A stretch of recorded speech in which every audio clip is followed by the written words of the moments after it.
Young યુવાન આદિવાસી એકતા group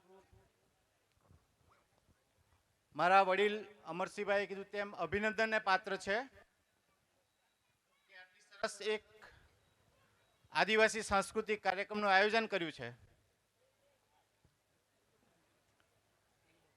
આજે સૌ પ્રથમ એકવાર જોરથી બોલજો, જય આદિવાસી, જય આદિવાસી, જય આદિવાસી। એટલું જોરથી બોલજો કે જે ગાંધીનગરમાં કે દિલ્હીમાં બેઠેલા એના કાનના પડદા ફાટી જવા જોઈએ।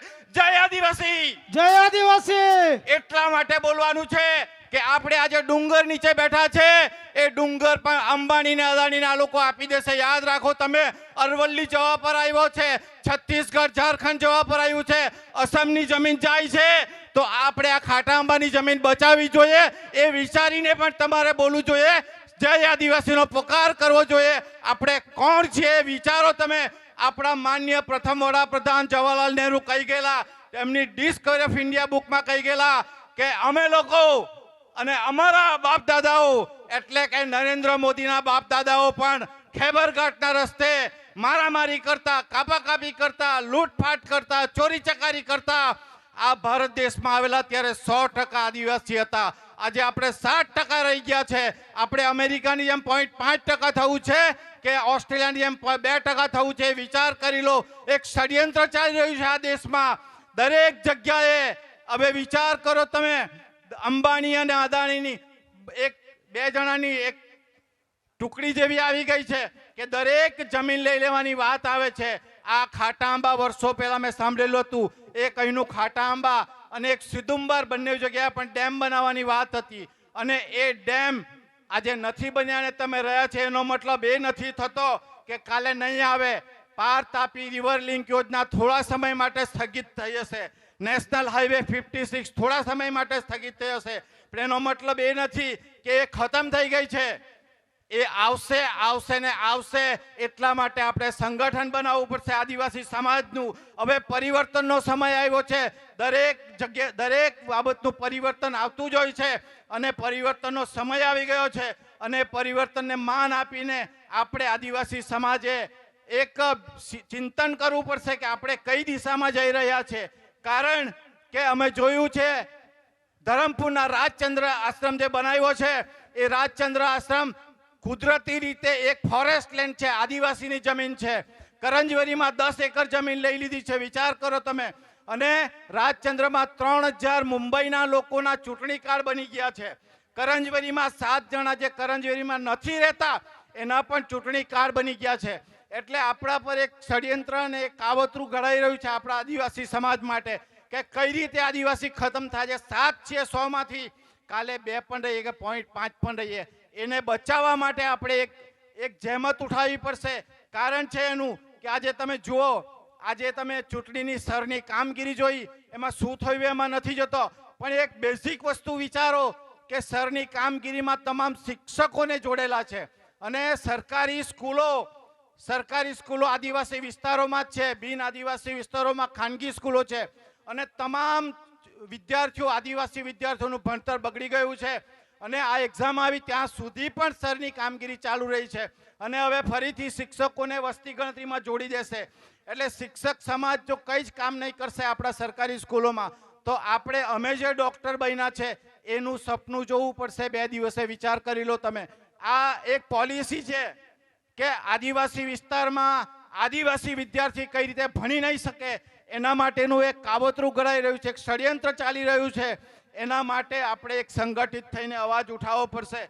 કારણ આજે આપણે દરેક જગ્યાએ સાંભળીએ છીએ, એક ગીત પણ આવે છે કે બિરસા મુંડા ઉલ ગુલાન કરો એમ કહે છે, પણ બિરસા મુંડા ઉલ ગુલાન કરેલું હતું, એ બિરસા મુંડા, ભગવાન બિરસા મુંડા જતા રહ્યા। આપણે દરેક જણાએ બિરસા મુંડા બનવાનું છે હવે, કારણ કે આપણે આપણા પોતાના પગ પર ઊભા રહીને લડત કરવાની છે કે બિરસા મુંડા જેવા દરેક જગ્યાએ દરેક જણાએ થવાનું છે। વિચાર કરો, આજે મારા પિતા તુલ્ય એવા અમરસિંહભાઈ આજે આવેલા છે 86 વર્ષની ઉંમરે। આ વ્યક્તિ આદિવાસી માટે એક દિલમાં દાનત લઈને આવ્યા છે, તો આપણે તો શા માટે આ કામ નહીં કરી શકીએ? બિરસા મુંડા તો 25 વર્ષે શહીદ થઈ ગયેલા હતા, અને ત્યારે કોઈ શિક્ષણ એટલું નહોતું, તો પણ એક ઝારખંડ આખો જીતી લીધેલો હતો. તો આપણે શું નહીં કરી શકીએ એ વિચાર કરો. ઓરિસ્સા નિયમગીરીને યાદ કરો, આજે પણ સલામત છે.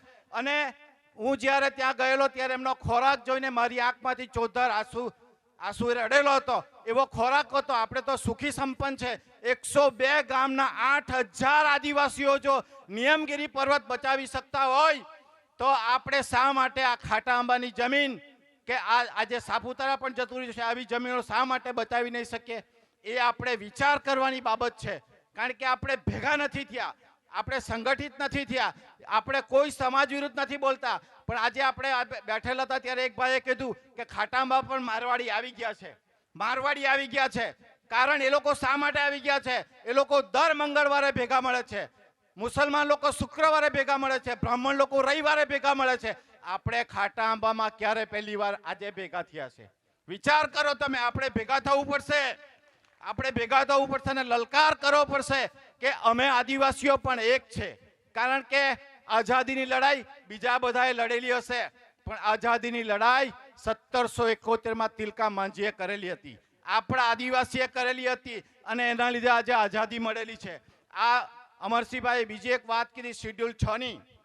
તો શિડ્યુલ 6 જે બાબા સાહેબ આંબેડકરે જે બંધારણ બનાવેલું એમાં જોગવાઈ હતી કે જે ડુંગરાળ પ્રદેશો હોય અને સમતળ પ્રદેશો હોય, તો સમતળ પ્રદેશો છે એમાં શિડ્યુલ 5 લાગે મેદાની પ્રદેશોમાં, અને શિડ્યુલ 6 જે હિલી એરિયાઝ કહેવાય, આ વિસ્તાર કહેવાય, એમાં લાગે. તો આપણે તો નેચરલી હિલી એરિયામાં આવીએ છીએ. આ ખાટાંબા બી આવે છે, ડાંગ બી આવે છે, આદિવાસી વિસ્તાર બી આવે છે. આમાં અનુસૂચિ 6 નું પાલન થવું જોઈએ, અનુસૂચિ 6 લાગવી જોઈએ. પણ આપણે બંધારણનો અભ્યાસ નથી કર્યો ને કઈ રીતે શું કરવાનું ખબર નથી. એટલા માટે આપણા અજ્ઞાનતા અને અભણતાના લીધે આજે આ દશામાં આવેલા છે. તો આપણે પણ એક ચિંતન કરીએ, મનોમંથન કરીએ કે હવે આપણે ક્યાં જવાનું છે. રાજનીતિની વાતો રાજનીતિની જગ્યાએ જાય, પણ આપણો આજે શિક્ષણ મેળવવાનો અધિકાર કલમ 21 ક પ્રમાણેનો આપણા આદિવાસી વિદ્યાર્થીઓનો છીનવાઈ રહ્યો છે. કલમ 46 પ્રમાણે આદિવાસીઓને શિક્ષણ આપવાનો અધિકાર પણ આપણો હવે છીનવાઈ રહ્યો છે. અને શિક્ષણ નહીં હશે તો આપણે કશું નહીં કરી શકીશું. આજે અમે શિક્ષિત છે, આપણે બધા શિક્ષિત છે તો આટલું બોલી શકીએ છીએ અને એટલું બોલવા માટે આવી શક્યા છે. આજે આ વસ્તુની ગંભીરતા તમે જુઓ કે આપણા હક અને અધિકાર પર તરાપ લાગે છે. આજે વિચાર કરો, ગુજરાત પંચાયત ધારામાં 1993માં મારા મિત્ર જે દિલીપસિંહ ભુરિયા હતા એમની કમિટીનો 1998માં અમલ થયો, અને 1998માં અમલ થયા બાદ થોડા વર્ષો પહેલા જાણવા જેવી બાબત છે કે ગવર્મેન્ટ પ્રેસ ગુજરાતની ગવર્મેન્ટ પ્રેસ અમદાવાદમાં હું ગયો અને ગુજરાત પંચાયત ધારો લીધો, તો ત્યાં મારી જોડે છેલ્લા 4 અનુસૂચિ 4 અને અનુસૂચિ 5ના પાના આવ્યા કે આદિવાસી વિસ્તારમાં અનુસૂચિ 5માં પેશાયક લાગે છે.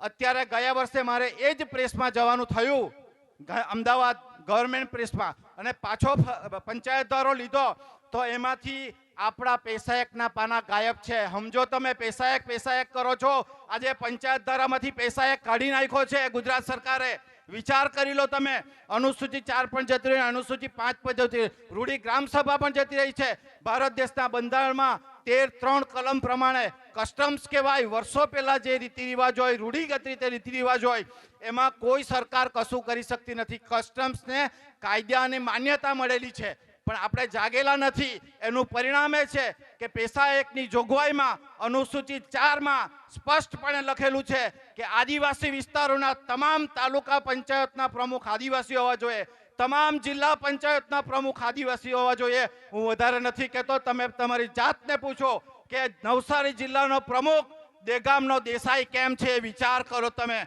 આજ નવસારી જિલ્લા પંચાયતનો પ્રમુખ આદિવાસી હોવો જોઈએ, ગેરકાયદેસર રીતે પેલો દેસાઈ રાજ કરે છે. આટલું કહીને મારું વક્તવ્ય ઊંડું છે.